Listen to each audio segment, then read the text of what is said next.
안녕하세요. 2월 16일 화요일 새벽 예배를 하나님께 올려드립니다. 기도하십니다. 좋으신 하나님 감사합니다. 여기까지 인도하신 에베네셀의 하나님이 임마누엘의 하나님 되셔서 우리와 함께 하실 줄 믿사오니 오늘도 동행하시며 우리의 연약함과 부족함을 그리스도의 보혈로 덮으셔서 가리워 주시고 우리를 거룩한 신부로 하나님의 친구로 주의 자녀로 온전히 동행하시며 보호하심으로 평안하고 담대할 수 있도록 은혜를 베풀어 주시옵소서. 우리가 사는 날 동안 하나님께서 우리를 창조하신 섭리와 뜻이 무엇인가를 깨달을 수 있는 지혜도 허락하시고 어떻게 살아야 할지 무엇을 위해 살아야 할지도 깨달을 수 있도록 영혼의 각성을 허락하여 주시옵소서. 오늘도 말씀 가운데 함께 하시길 소망하며 예수님의 이름으로 기도했습니다. 아멘. 우리 찬송, 예찬송가 360장, 새찬송가 324장, 예수나를 오라 하네 찬양하십니다. 예수나를 오라 하네, 예수나를 오라 하네, 어디든지 따라 주와 같이 가려네. 주의 인도하심 따라, 주의 인도하심 따라 어디든지 주를 따라 주와 같이 가려네. 겟세마네 동산까지 주와 함께 가려 하네. 땀 흘린 동산까지 주와 함께 가려네. 3절 심판하실 자리까지 주와 함께 가려 하네. 심판하실 자리까지 주와 함께 가려네.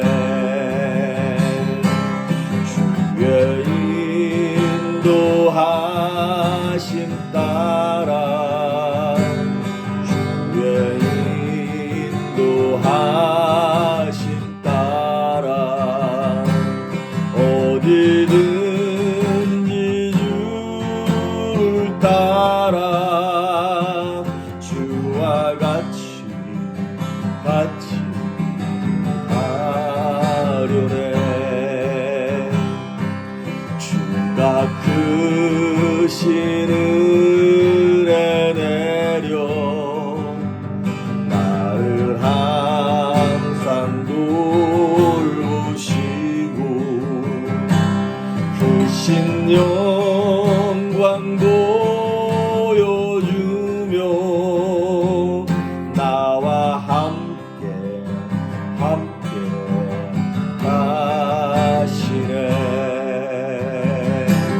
주의 인도하심 따라, 주의 인도하심 따라 어디든지 주를 따라 주와 같이 가려네. 아멘. 오늘 우리에게 주시는 말씀은 마태복음 23장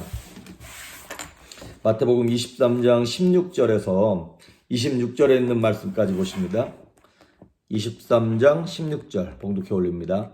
화 있을진저 눈먼 인도자여 너희가 말하되 누구든지 성전으로 맹세하면 아무 일 없거니와 성전에 금으로 맹세하면 지킬지라 하는도다. 어리석은 맹인들이여 어느 것이 크냐 그 금이냐 그 금을 거룩하게 하는 성전이냐. 너희가 또 이르되 누구든지 제단으로 맹세하면 아무 일 없거니와 그 이외에 있는 예물로 맹세하면 지킬지라 하는도다. 맹인들이여 어느 것이 크냐 그 예물이냐 그 예물을 거룩하게 하는 제단이냐. 그러므로 제단으로 맹세하는 자는 제단과 그 위에 있는 모든 것으로 맹세함이요 또 성전으로 맹세하는 자는 성전과 그 안에 계신 이로 맹세함이요 또 하늘로 맹세하는 자는 하나님의 보좌와 그 위에 앉으신 이로 맹세함이니라. 화 있을진저 외식하는 서기관들과 바리새인들이여 너희가 박하와 회양과 근처에 11조는 들이되 율법에 더 중한 바 정의와 국률과 믿음은 버렸도다. 그러나 이것도 행하고 저것도 버리지 말아야 할지니라. 맹인된 인도자여 하루살이는 걸러내고 낙타는 삼키는도다. 화 있을진저 외식하는 서기관들과 바리새인들이여 잔과 대접의 겉은 깨끗이 하되 그 안에는 탐욕과 방탕으로 가득하게 하는도다. 눈먼 바리새인이여 너는 먼저 안을 깨끗이 하라. 그리하면 겉도 깨끗하리라. 아멘. 예수님께서 마지막 십자가를 지시기 전에 지금 이제 계속해서 어제부터 23장에 7번에 걸쳐서 바리새인들을 향하여 이 사두개인들 이런 사람들을 향하여 이제 화했을진저 이 저주받을 인간들아 그렇게 평상시에 예수님답지 않은 모습으로 너무나 심각하고 신랄하고 무섭게 책망하시는 내용이 나와요. 어제는 그 바리새인들의 외식하는 모습들, 자기들이 얼마나 부족하고 연약한 사람인가를 깨닫지 못하고 그냥 겉으로만 포장해서 다른 사람을 막 정죄하고 비난하고 그들을 옥죄는 그들의 모습을 보았다면, 오늘은 이들의 탐욕에 관한 부분들을 이제 얘기해주고 있습니다. 욕심과 탐욕. 그래서 16절에서 22절에 있는 말씀은 다 그냥 그에 관한 말씀이에요. 물질의 욕심에 탐욕에 이 영적 지도자들이 영적 소경이 되어버려서 백성들을 잘못 인도하는 거예요. 소경이 소경을 인도하니까 같이 구덩이에 빠지는 것 아니냐 이렇게 말하는 것이죠. 예수님께서 오늘 이제 16절부터 쭉 말씀하시기를 어리석은 자들아 너희들이 지금 이제 하나님께 맹세하는 거를 가지고, 사실 성경에 보면 마태복음 5장에 보면 예수님 이렇게 말씀을 하세요. 그러니까 맹세하지 말고 옳은 것은 옳다, 아닌 것은 아니라고 이렇게 말하라 라고 예수님이 말씀하신 내용이 나와요. 하지만 그렇다 그래서 뭐 성경 전체의 뉘앙스가 맹세 자체를 하지 말라고, 서원 자체를 하지 말라고 하는 건 아닙니다. 맹세를 서원을 했으면 반드시 지켜야 되는 그런 의도로 얘기한 거지. 그런데 지금 이들은 맹세를 잘 지키지도 않을 뿐더러 맹세의 의도가 잘못 빗나간 데 지금 있는 것입니다. 예수님이 이거죠. 예수님의 의도는 이거예요. 너희들이 맹세하지 말라고 하는 것은 이런 거예요.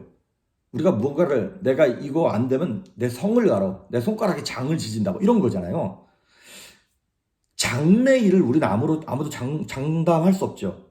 그렇기 때문에 우리는 사실 누구도 맹세할 수 없어요, 사실은. 그런 의미에서 앞일을 알지 못하기 때문에 하나님께 맡기라고 하는 의미에서 예수님께서 가능한 한 맹세시키지 못하게 하는 것이죠. 사실 그런 비슷한 맥락에서 보증을 서거나 이런 것도, 우리가 보증을 선다는 것은 그 사람을 책임진다는 얘기잖아요. 근데 우리가 그 사람을 책임질 수 없는 거거든요. 그런 의미에서 이제 보증도 맹세도 하지 말라고 하는 것이죠. 그런데 예수님이 지금 이제 지적하시는 것은 바리새인들이 어떤 것을 맹세를 할 때 성전, 즉 이제 성전에 하나님의 임재를 상징하는 거니까 성전을 두고 맹세하는 것보다 성전에 있는 금, 물질 이런 거를 두고 맹세를 할 때 훨씬 더 사람들이 거기에 신뢰를 갖는다는 것이죠. 사실 금이 소중한 거는 육신의 눈으로 그런 것이지 영적으로는 성전이 소중한 거다 이 말이죠. 그 정신이 소중한 거고. 이 당시의 사람들은 물질적인 세속적인 가치를 영적인 가치보다 더 중요하게 여겼어요. 다른 말로 말하면 하나님을 두려워하지 않았다는 거예요. 말로만 하나님이 두렵고 말로만 하나님을 섬기는 것이지, 삶의 태도에서는 그들의 삶을 결정하는 가장 중요한 것은 뭐냐면 물질이에요. 돈이에요. 그래서 여러분, 이제 요즘에 뭐 교회들도 마찬가지고 목사들도 마찬가지고 그 리차드 포스터가 얘기했던 것처럼 세 가지, 돈, 섹스, 권력. 이 세 가지 가장 큰 문제가 벌어지고 있는데, 이 맘모니즘, 돈이 너무나 큰 이렇게 폐해를 가져다 오고 있죠. 돈 자체가 나쁜 건 아니죠. 돈을 사랑하는 것이 일만하게 뿌린 거지, 돈 자체가 악에 뿌린 건 아닌 것이죠. 그런데 마귀가 인간의 정욕과 탐심, 탐욕과 이런 것들을 이용해서 돈을 사랑하게 만들므로 말미암아 하나님이 더 이상 두렵지 않은 그런 교만한 인간들이 되어버린 것이죠. 성경에 보면 재물과 관련된 성경 인물들은 대부분 다 타락했습니다. 가룟유다도 은삼십에 예수님을 팔았죠. 아나니아와 삽비라도 처음엔 좋은 의도로 시작했지만 나중엔 그 욕심 때문에 저들이 저주받아서 죽어버렸고, 발람 선지자도 돈 때문에 이스라엘을 저주하려고 그랬고, 아간도 역시 신할산의 외투한 벌과 금과 이런 것들을 욕심내다가 저도 저주받았고, 그런 걸 보면 저와 여러분도 삶 속에서 물질이 필요하지만, 물질이 참 좋은 것이지만, 하나님을 섬기는 영적인 생활, 하나님보다 더 소중한 위치에 들어오지 않도록 정말 저희들이 깨어 있어야 한다는 것입니다. 그래서 16절부터 22절에 나오는 내용들이, 그러니까 그 탐심, 탐욕 때문에 영적 소경이 되지 않도록 조심하라라고 하는 거를 바리새인들을 향하여 지금 저주하시면서 말씀하시는 거고, 그 조심하라라고 하고 얘기하는 게 뭐냐면 23절과 24절에 나오는 율법 정신에 관한 얘기예요. 바리새인들이 율법 정신, 법 정신을 잃어버린 거예요. 물질적인 가치, 돈의 욕심에 빠져버려가지고 진짜 율법 정신이 되는 의와 인과 신, 옛날에는 의와 인과 신이라고 나와 있고 개역개정에는 정의와 긍휼과 믿음을 버렸다 이렇게 나와 있어요. 여러분, 우리가 이제 이들이 11조를 드리는 문제에 있어서 너무나 떳떳하고 당당하고, 보십시오 주님, 우리가 이렇게 하나님께 11조를 완벽하게 드리지 않습니까? 라고 하는 형식을 되게 중요하게 생각했어요. 그런데 예수님은 그 형식이 중요한 것이 아니라 그 마음이 정말 중요한 게 아니냐. 그러면서 11조의 율법 정신이 뭐냐면 의와 인과 신이라는 거예요. 그게 두 가지로 얘기하면 뭐냐면 이게요, 그러니까 의롭다, 하나님 앞에도 의롭다, 이건 하나님을 믿는다, 신, 이거는 하나님을 사랑하는 부분입니다. 그리고 이거는 긍휼에 관한 부분은 누구예요? 사람을 사랑하는 부분인 거예요. 그러니까 11조의 법정신도 역시 하나님께 물질을 드리는 것도 드리는 것이지만은, 우리가 11조를 드리면서 하나님께 물질을 올려드리면서 하나님이 내 삶의 주인이고 이 물질의 주인이구나 라는 것을 인식하는 것과, 두 번째 긍휼을 베푸는 거예요. 이 물질을 통해서, 이걸 통해서 우리가 지금 하나님께 물질을 드리면서 교회 헌금을 하잖아요. 이거를 통해서 뭘 하는 것이냐면 결국에는 전도하고 선교하고 구제하고 하나님의 사업을 통하여 영혼들을 살리는 일에 우리가 쓰임받으려고 이거를 드린다라고 하는 것이죠. 그래서 우리가 이 탐심, 탐욕, 이거를 배제하기 위하여 늘 영적인 가드를 세워야 되는데, 그게 뭐냐면 의와 인과 신, 법정신이 있느냐는 거예요. 즉 다른 말로 내가 정말 하나님을 사랑하는가, 내가 11조를 정말 철저하게 10분의 1을 딱 떼서 드리느냐가 중요한 것이 아니라, 10의 2조를 드리냐, 그보다 좀 못 드리느냐, 이게 중요한 것이 아니라 내가 정말 하나님을 사랑하는가, 그리고 내가 영혼들을 사랑하는가, 이런 것이죠. 11조를 열심히 드리면서 주변 사람을 사랑하지 않아, 주변 사람들과 맨날 부딪혀, 그런 사람을 뭐라고 얘기하냐면 24절에 나오는 것처럼 하루살이는 걸러내고 낙타는 삼킨다. 하루살이 조그만 거 보이지도 않는 거는 이거 문제라고, 이렇게 신앙생활하면 안 된다고 얘기하면서 낙타를 그냥 삼켜요. 정말 하나님 보실 때 진짜 죄가 되는 것은 그거는 하나님 사랑하고 이웃 사랑하는 것에 대해서는 그냥 넘어간다 이 말이죠. 바리새인들이 그렇게 했다는 것입니다.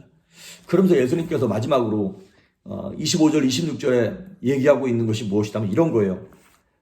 겉을 깨끗하고 겉을 멋있게 치장하기보다 속을 깨끗하게 해야 된다. 안을 다져야 된다.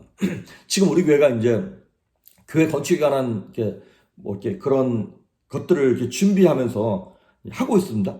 될런지 안 될런지는 모르겠어요. 이걸 이제 총회도 통과해야 되고 또 여러 가지 법적인 문제도 있는 거니까, 행정적인 처리도 있어야 되는 거니까. 그런데 우리가 지금 생각하는 게 그거예요. 교회를 예쁘게 짓고 멋있게 지으면 좋습니다. 그런데 그것이 뭐 그렇게 중요한 건가요? 이게 그냥 가건물이 됐든 뭐가 됐든 우리가 하나님 앞에 모여서 진실과 전심으로 예배할 수만 있으면, 편안하게 예배할 수만 있으면 그러면 되는 건가 아닌가요? 하나님의 저는 이거는 정말 위대한 사업이기 때문에 집을 팔아야 되고 뭘 해야 되고 은행에서 빚을 잔뜩 져서라도 하나님의 전이기 때문에 좋은 대리석으로 올려야 되고, 의자도 20불짜리 30불짜리 이런 거 안 돼. 이왕이면 좋은 거 100불짜리 200불짜리 해야 돼. 돈이 있어서 하면 좋죠. 근데 그거를 빚을 져가면서 겉으로 보여지기 위하여 그렇게 하는 것이라면, 이거는 세상 사람들이 꼭 사당이나 절을 지으면서 제일 좋은 기와를 올려야 돼, 뭐 이런 거랑 똑같은 거 아닐까요? 그러니까 뭐 대충 하자는 것이 아닌 거 여러분 아시죠? 겉모양으로 생색내지 말고 내실을 기하자는 거예요. 속을 깨끗하게 하자라고 하는 것입니다.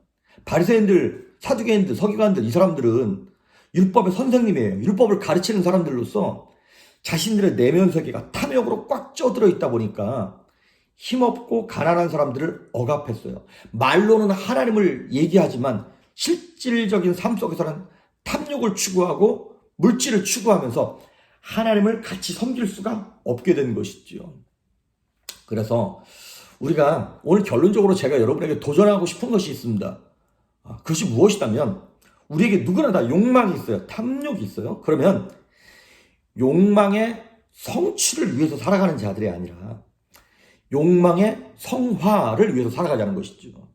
내 안에 있는 마음의 욕심을 이루기 위하여 어떻게 하면 내가 이런 집을 살 건가, 어떻게 하면 뭐를 먹을 것인가, 누릴 것인가라고 하는 내 안에 있는 욕심을 이루기 위하여, 그래 이제 내가 월급이 이만큼에서 이만큼을 받아야 되고 뭐가 얼마큼 누려야 되고 라고 하는 그 욕심은 한도 끝도 없는 거 여러분 아시지 않습니까? 인간의 욕심이라고 하는 것이.